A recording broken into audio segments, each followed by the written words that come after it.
క్రీస్తునందు మిత్రులరా, సౌలు మతనిష్ట కలిగిన వాడై తాను నమ్మిన సిద్ధాంతాన్ని గట్టిగా పట్టుకొని దేవుని చేత ఏర్పాటు చేయబడినటువంటి సంఘాన్ని చిత్రహింసలకు గురి చేశాడు. స్త్రీలని పురుషులనే భేదం లేకుండా అందరినీ హింసించి చివరికి స్టెఫన్ని చంపుతుంటే కూడా అతడు సమ్మతించాడు. అలాంటి కఠినుడైనటువంటి మతనిష్ట కలిగిన సౌలును దేవుడు పట్టుకొని సంధించి పౌలుగా మార్చి దేవుని రాజ్య సువార్త కొరకై అపోస్తలునిగా ఆయన పేరు పెట్టి పిలుచుకున్నాడు. అన్యజనులకు సాధనంగా ఉండేటట్టుగా పిలుచుకున్నాడు.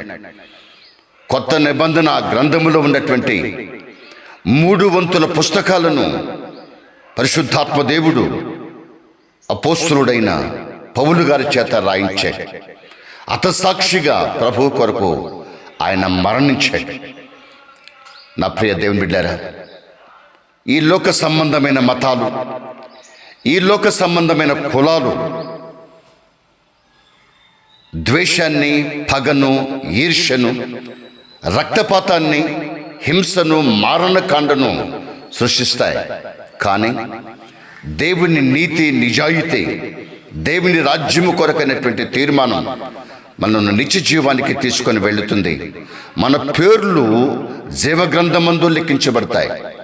కనుక అలాంటి తీర్మానం తీసుకొని ఒకవేళ ఇప్పటి వరకు బాహ్య సంబంధమైన జీవితాన్ని జీవిస్తున్నావేమో గమనించుకొని ఈ వాక్యం వింటున్న నీవు తక్షణమే మారు మనసు పొంది యేసుక్రీస్తుని స్వంత రక్షకునిగా అంగీకరించి సమస్తమును విడిచిపెట్టి యేసుని వెంబడించు. యేసుతో పాటుగా నీవు కూడా నిత్య జీవానికి వెళతావు. ఆయన స్వయంగా చెప్పారు, నేను ఉన్న దగ్గర మీరును ఉండులాగున నేను వచ్చి మిమ్మల్ని తీసుకొని వెళతాను అని. కనుక మనం కూడా నిత్య జీవానికి వెళ్ళడానికి ఈ భూలోకములోనే తీర్మానం కలిగి ఉందాం.